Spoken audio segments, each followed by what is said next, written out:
آپ سبحان اللہ کہیں آپ کے نام کا درخت جنت میں لگ گیا، آپ نے الحمدللہ کہا آپ کے نام کا درخت جنت میں لگ گیا۔ اب جنت کو جتنی سرسبز و شاداب بنانا چاہتے ہو، جتنے باغات، جتنے پھل اور پھول کا مالک بننا چاہتے ہو، اتنا ہی ذکر کرو۔ جتنا ذکر کرو گے اتنی ہی آپ کی جنت آباد ہوگی۔ جس نے زیادہ ذکر کیا ہے اللہ ہم سب کو توفیق عطا فرمائے، اس کی جنت اتنی ہی زیادہ آباد اور سرسبز و شاداب ہوگی، اتنے ہی باغات اس کے زیادہ ہوں گے، اور ذکر کم ہے تو باغات بھی کم ہوں گے۔ تو وہ تو ہمارا یعنی ذکر ہماری آخرت کو بنانے کا ذریعہ تو ہے ہی، لیکن ایک بات یہ سمجھو کہ ذکر اس دنیا کی بھی ہماری ضرورت ہے، اور صرف مسلمانوں کی نہیں۔ یہ ذکر جو مسلمانوں کی زبان سے اللہ تبارک و تعالیٰ کراتے ہیں، یہ کافروں کی بھی ضرورت ہے، انسانوں کے ساتھ ساتھ جانوروں کی بھی ضرورت ہے، اس لیے کہ دنیا کی بقا سب چاہتے ہیں، اور دنیا کی بقا یہ ذکر ہی ہے۔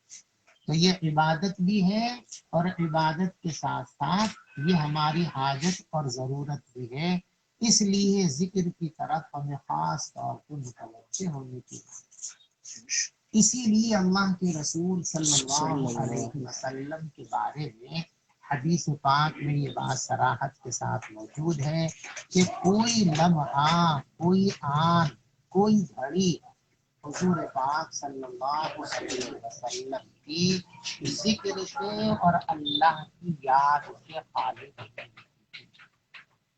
آپ کی بیوی، ہم سب کی اماں حضرت عائشہ صدیقہ رضی اللہ تعالیٰ عنہا فرماتی یذکر اللہ علی کل احیانہ او کما قال، رسول پاک صلی اللہ علیہ وسلم کو اپنی زندگی کے ہر لمحے، ہر آن بس اللہ کی یاد میں مصروف رہتے تھے، اللہ کی یاد سے کوئی لمحہ آپ کا خالی نہیں۔ جب رسول پاک صلی اللہ علیہ وسلم کا کوئی لمحہ اللہ کی یاد سے خالی نہیں ہوتا تھا، تو بتاؤ ہمیں کیا کرنا چاہیے؟ لقد کان لکم فی رسول اللہ اسوۃ حسنہ، حضور کی زندگی ہی تمہاری زندگی کے لیے نمونہ اور معیار ہے۔ جب آپ کی کوئی گھڑی ذکر سے خالی نہیں ہوتی تھی، تو ایمان کا تقاضا یہ ہے کہ ہماری زندگی کی کوئی گھڑی، کوئی لمحہ اللہ کے ذکر سے اور اللہ کی یاد سے خالی نہیں ہونا چاہیے۔ ایک لمحہ بھی ایسا نہیں گزرنا چاہیے کہ جب اللہ کی یاد ہمارے دل کے اندر نہ ہو۔ اگر یہ کمال پیدا ہو گیا تو سمجھو کہ ہم نے اپنی زندگی کے مقصد کو پورا کیا۔ اس لیے کہ جو کچھ بھی ہے وہ صرف اللہ کی محبت اور اللہ کی معرفت کے لیے ہے۔ اللہ سے محبت اور اللہ سے جان پہچان اور تعلق قائم کرنے کے لیے تو سارا کام ہے۔ وما خلقت الجن والانس الا لیعبدون کی تفسیر ہے، بعض مفسرین فرماتے ہیں لیعبدون اے لیعرفوننی، ہم نے اس لیے انسانوں کو پیدا کیا ہے کہ وہ ہمیں جان لیں، ہمیں پہچان لیں، ہمیں سمجھ جائیں کہ ہم کیا ہیں۔ تو معرفت اور محبت یہی در حقیقت ہماری زندگی کا اصل پہلو ہے، اور یہی ہماری زندگی کی جان ہے، یہی زندگی کا مقصد ہے کہ ہمیں اللہ کی معرفت حاصل ہو جائے اور اللہ کی محبت حاصل ہو جائے۔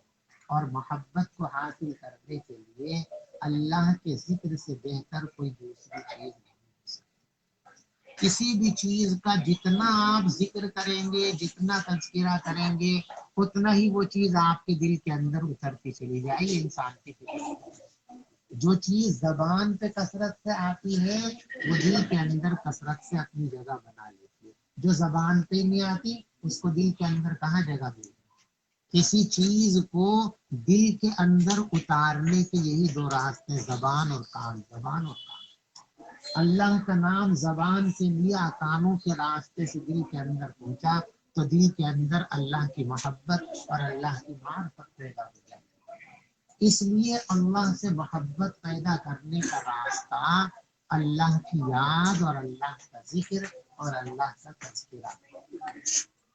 دیکھو یہ جو ہم سے کہا گیا اذکروا اللہ ذکرا کثیرا، اللہ کو بہت کثرت سے یاد کرو۔ نمازوں کے لیے یہ نہیں فرمایا گیا نمازوں کی تعلیم اور تحریر ہے، 5 نمازیں فرض ہیں، نوافل آپ کی مرضی پر ہے، روزہ 1 مہینے کا فرض ہے، نوافل آپ کی مرضی پر ہے، حج زندگی میں 1 مرتبہ فرض ہے، زکوٰۃ سال میں 1 مرتبہ دینی ہے اور اس کی بھی لمٹ ہے 2.5% دینی ہے، لیکن ذکر کی کوئی لمیٹیشن نہیں ہے، کوئی حد نہیں ہے، کوئی تعین نہیں فرمایا اذکروا اللہ ذکرا کثیرا، جتنا زیادہ سے زیادہ کر سکتے ہو اتنا ذکر کرو۔ وسبحوہ بکرۃ واصیلا، صبح کو کر لیا شام کو چھٹی، شام کو کر لیا صبح کو چھٹی نہ، وسبحوہ بکرۃ واصیلا، اللہ کی پاکی تو صبح کو بھی بیان کرو اور شام کو بھی بیان کرو، اور صبح و شام کا مطلب صبح و شام نہیں ہے۔ بہت سے لوگ سمجھتے ہیں بھائی صبح کو کیا اور شام کو کیا، 2 ہی وقت تو فرمائے، یہ غلط بات ہے۔ سبحوہ بکرۃ واصیلا، صبح کے وقت بھی اللہ کی پاکی بیان کرو، شام کو بھی اللہ کی پاکی بیان کرو۔ صبح و شام سے مراد صرف صبح و شام نہیں، بلکہ صبح و شام کہنے کا مطلب ہے ہر وقت ہر وقت ہر وقت۔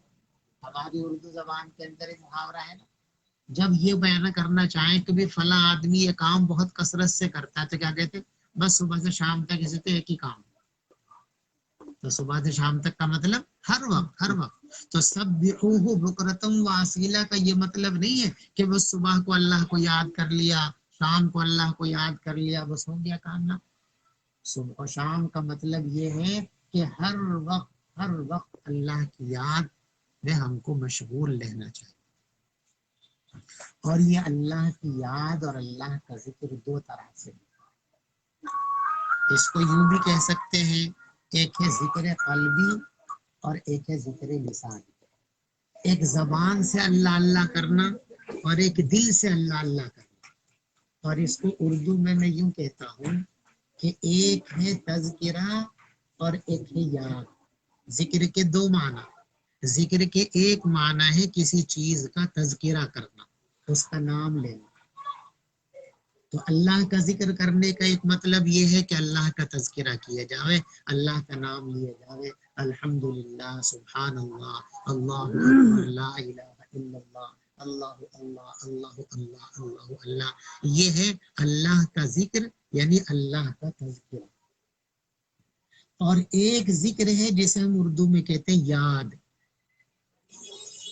یاد کیا ہے؟ یاد کی پہچان یہ ہے کہ اللہ کا تصور آتے ہی انسان تڑپ جائے، اس کی آنکھوں سے آنسو جاری ہو جائے۔ دیکھو کسی کا بیٹا مان لیجیے پردیس میں رہتا ہے تو وہ کبھی کبھی اس کا ذکر بھی کرتا ہے، بھی ہمارا بیٹا ایسا ہے، وہاں رہتا ہے، یہ کرتا ہے، جو پڑھا تھا اس نے، یہ دیکھا تھا اس نے، لیکن جب یہ تذکرہ شروع ہوتا ہے تو بہت دیر تک وہ اس کا نام نہیں رکھتا بیٹا بیٹا بیٹا بیٹا، بلکہ کیا ہوتا ہے اس کی آنکھوں میں آنسو بھرا رونے لگتا ہے، کبھی کبھی ہچکیاں بن جاتی ہیں، اس کا نام ہی یاد۔ تو ایک ہے ذکر کرنا یعنی تذکرہ کرنا، کسی چیز کا نام اپنی زبان سے لے لینا، یہ بھی ذکر ہے جس کو تذکرہ کہتے ہیں۔ اور ایک ہے دل میں یاد کا بس جانا، اور دل میں یاد بس گئی ہے، اس کی پہچان اس سے ہوتی ہے کہ جب اس کا تصور آ جائے تو تڑپ جائے، دل بلا جائے، آنکھوں اس کی نم ہو جائے، آنکھوں سے پانی گرنے، کسی کو اپنے باپ سے محبت